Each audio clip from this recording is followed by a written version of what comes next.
بسم الله الرحمن الرحيم. عن صفوان بن سليم أنه قيل لرسول الله صلى الله عليه وسلم أيكون المؤمن جبانا؟ قال نعم. وقيل له أيكون المؤمن بخيلا؟ قال نعم. وقيل له أيكون المؤمن كذابا؟ قال لا. رواه مالک و بحقی فی شعب الایمان۔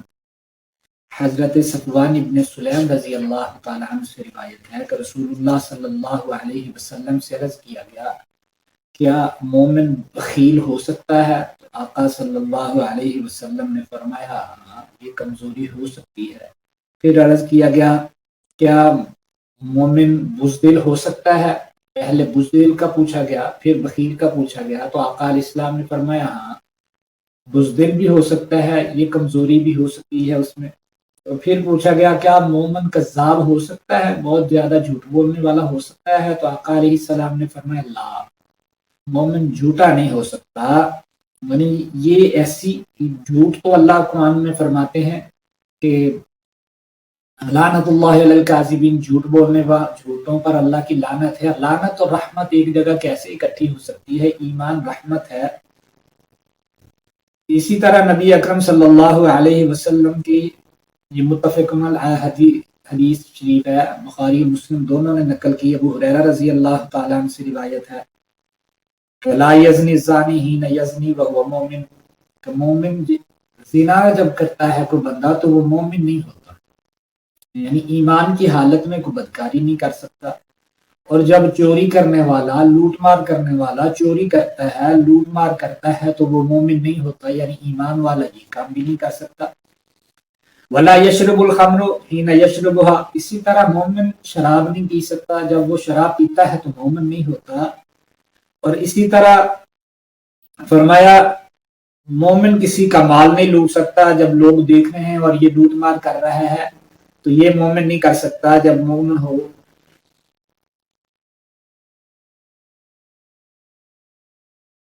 اور اسی طرح مومن خائن نہیں ہو سکتا کہ خیانت کرنا، لوگ اس کی خیانت کو دیکھ رہے ہیں اور مومن خیانت کرو، یہ تمام حرکات اپنے آپ کو اس سے بچاؤ، نبی علیہ السلام نے فرمایا۔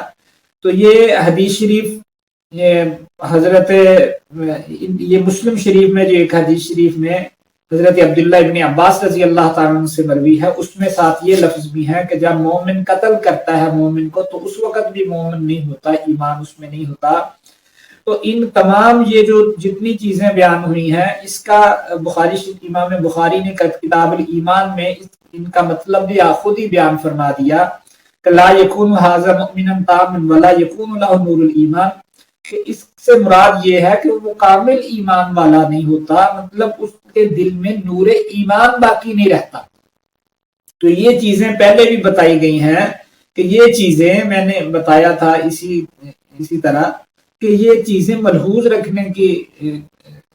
رکھنی چاہیے کہ ان سے مراد یہ نہیں ہے کہ ایمان ختم ہو جاتا ہے، اب اس کے ساتھ کافروں والا معاملہ ہوگا، کافروں والے احکامات جاری ہوں گے، اللہ قیامت والے دن پکے کافروں والے اس کے ساتھ معاملات کریں گے، ایسا نہیں ہے۔ بلکہ یہ جب بیان کیا جاتا ہے تو بیان میں تاکید پیدا کرنے کے لیے ایسے لفظ استعمال کیے جاتے ہیں۔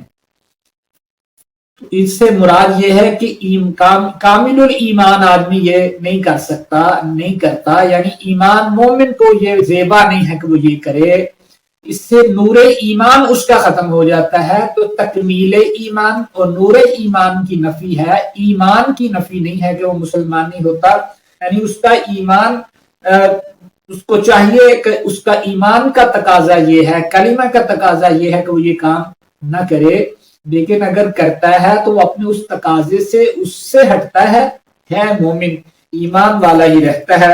جیسے ہم نے پیچھے پڑھا کہ لا ایمان لمن اللہ امانۃ لا ولا دین لمن لا عہد لا، تو اس سے بھی یہی مراد ہے۔ اور جہاں انداز ترتیب تخویف کے لیے، ترہیب کے لیے جب نبی علیہ السلام یہ فرمائیں تو ایسے تاکید والے الفاظ ہی استعمال ہوتے ہیں۔ وہاں اگر نبی اکرم صلی اللہ علیہ وسلم یہ فرما دیتے کہ اس کا ایمان کامل نہیں ہوتا، اس کا نور ایمان اس کو نہیں ملتا، ہوتا مومن ہی ہے، تو تخویف اور ترہیب کا مقصد ہی ختم ہو جاتا۔ اس لیے ایسے لفظ استعمال فرمائے کہ جس سے ترغیب اور تخویف کے معنی باقی رہیں، یہ شدت ان میں رہے کہ یہ ایمان والوں کے یہ معاملات نہیں ہے، ایسے کام نہیں ہے اور ایمان کی نفی نہیں ہے۔ اللہ سمجھنے عمل کی توفیق